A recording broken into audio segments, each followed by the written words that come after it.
என்றால் உங்களுடைய வேட்பாளர் சகோதரர் வெள்ளத்துறை அவர்களுக்கு உங்களுடைய பொருளாதார வாக்குகளை உங்களுடைய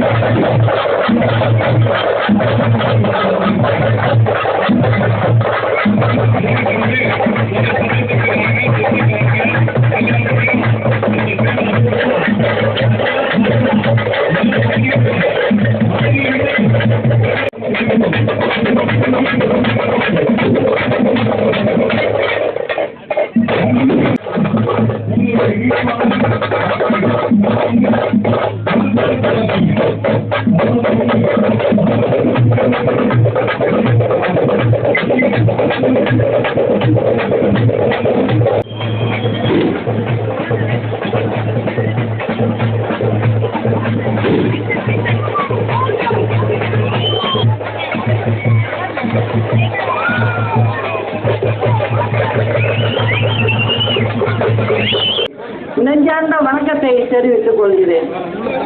தமிழ்நாட்டு மக்களின் வாழ்வில் ஒளியேற்றிடவும் கசக்கி பிழைகின்ற திமுக மன்னர் ஆட்சியை வீட்டிற்கு அனுப்பிடவும் துரோக கூட்டத்தை வேரோடு அகற்றிடவும் இந்த தேர்தலில் களம் காண்கிறோம்.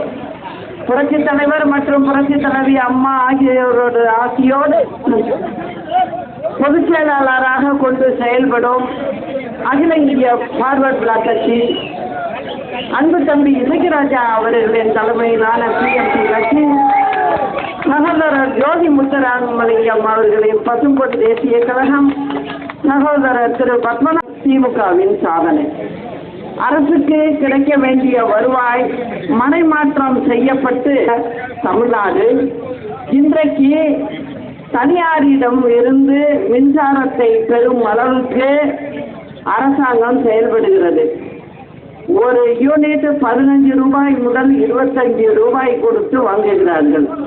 காரணம், நம்மிடம் இருக்கும் மின்சாரம் தயாரிக்கும் நிறுவனங்கள் அவங்க செஞ்சிட்டு இருக்காங்க.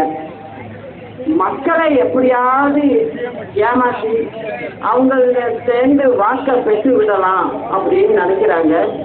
அதுக்குதான் இந்த டோக்கன்னு சொல்றது முதலமைச்சர். 8000 ரூபாய் மதிப்புள்ள டோக்கனை கொடுத்துட்டு 5 வருடம் உங்ககிட்டேருந்து 4-5 லட்சம் வரி மூலம் வசூலிக்கிறது தான் அவங்களோட வேலை. ஏன்னா அரசாங்கத்தில் பணம் கிடையாது, சம்பளம் கொடுத்ததே பணம் கிடையாது இருக்கிறது மாதிரி தெரியுது எனக்கு. எதுக்காக சொல்றேன்னா, என்ன கூட கட்சி உள்ள திமுகவோட ஒரு கூட்டணி தானே அர்த்தம். நம்ம எல்லாம் ஒன்று சேர்ந்து செயல்படுறதுங்கிறது வேற. அதை விட்டுட்டு நம்ம கட்சிக்காரவங்களையும் பார்க்கல, தமிழ்நாட்டு மக்களையும் பார்க்கல. அவர் தனியாக செயல்படணும்னு முடிவு பண்ணிட்டார். பத்தூரில் சின்னத்தை சொல்லி கொடி அறிவிக்க, அதுக்கப்புறம் சரி இது ஒரு 3 மாதத்துக்குள்ள நடந்த விஷயங்கள். ஆனால் எனக்கு தெரியும் தேர்தல் நெருக்கத்தில் இதை செய்கிறோம். ஆனால் தமிழ்நாடு மக்கள் நம்மளை கைவிட மாட்டாங்க. ஏன்னா நம்ம அம்மாவோட சேர்ந்து நிறைய தமிழ்நாட்டு மக்களுக்கு அவங்களுக்கு வேண்டியதெல்லாம் செஞ்சுருக்கோம். அதில் நம்ம பங்கு இருக்கு. அதனால் நம்ம கவலைப்பட வேண்டாம், நம்ம மக்கள் நம்மளோட இருக்காங்க, அவங்க பார்த்துக்குவாங்க அப்படிங்கிற நினப்புல தான் நான் இந்த முடிவுக்கு வந்தேன். இப்போ இந்த எல்லா தொகுதியிலையும் அங்கே உள்ள குறைகள் எல்லாம் சொல்கிறாங்க, அதையும் நான் பேசி சொல்லிட்டு வரேன். இப்போ இங்கே பார்த்துட்டிங்கன்னா நாங்குநேரியில் அரசு மருத்துவமனை விரிவுபடுத்த கோரிக்கை. போதுமான அளவிற்கு மருத்துவமனையில் மருத்துவர்கள் இல்லை, செவிலியர்கள் இல்லை, மருந்தும் இல்லை. நாங்குநேரி பேருந்து நிலையம் மேம்படுத்திடவும் தமிழ்நாட்டின் பெரு நகரங்களுக்கு நாங்குநேரியில் இருந்து நேரடி பேருந்து வசதியும் செய்தி தர வேண்டும்னு கேட்டுக்கிறீங்க. 10 கோடி ரூபாய் செலவில் எலும்பு முறிவு சிகிச்சை. களக்காடு பகுதியில் அதிகமாக வாழை விவசாயிகள் உள்ளார்கள். விற்பனை சந்தை இல்லை. விற்பனை மையம் கட்டிடம் கட்டப்பட்டு இதுவரை செயல்பாட்டுக்கும் வரல. நாங்குநேரிக்கு தொழில் கல்லூரி மற்றும் பெண்கள் கல்லூரி அமைச்சு தர கோரிக்கை விட்டாங்க. அதையும் செய்யலை இந்த திமுக அரசாங்கம்.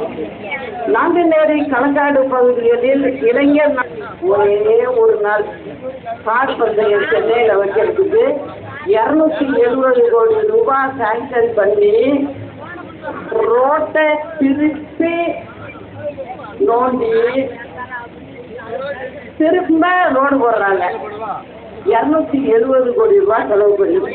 ஆனால் இந்த மாதிரி மாவட்டங்களுக்கெல்லாம் செய்யலாம். அந்த பணத்தை வச்சு நாங்குநேரியில் சிப்காட்டு தொழில்நுட்ப வளாகம் அமைக்க மெக்கானிக்கல் லைனு, எலக்ட்ரிக் லைனு இந்த மாதிரி விஷயங்களில் தொழில் கல்வி கற்கிறது தான் நல்லது.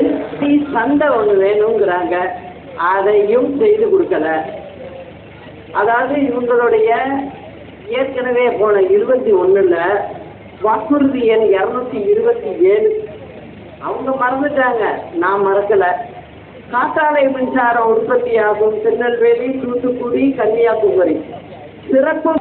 அந்த மின்வெளி தடங்கள் இருந்தாதான் ஒரு கம்பெனி மின்சாரத்தை உற்பத்தி பண்ணுதுன்னா அந்த மின்வெளி தடங்கள் இருந்தாதான் வெளியில அதை எக்ஸ்போர்ட் பண்ண முடியும், கொடுக்க முடியும். ஆனால் அதுக்கு இன்னும் வழிவகை செய்யலை. அதனால காத்தாடி சுற்றினாலும் அதில் முதலீடு போட்டு அந்த காத்தாடியை வச்சு செய்கிற கம்பெனிக்காரவங்களுக்கு நஷ்டம்தான்.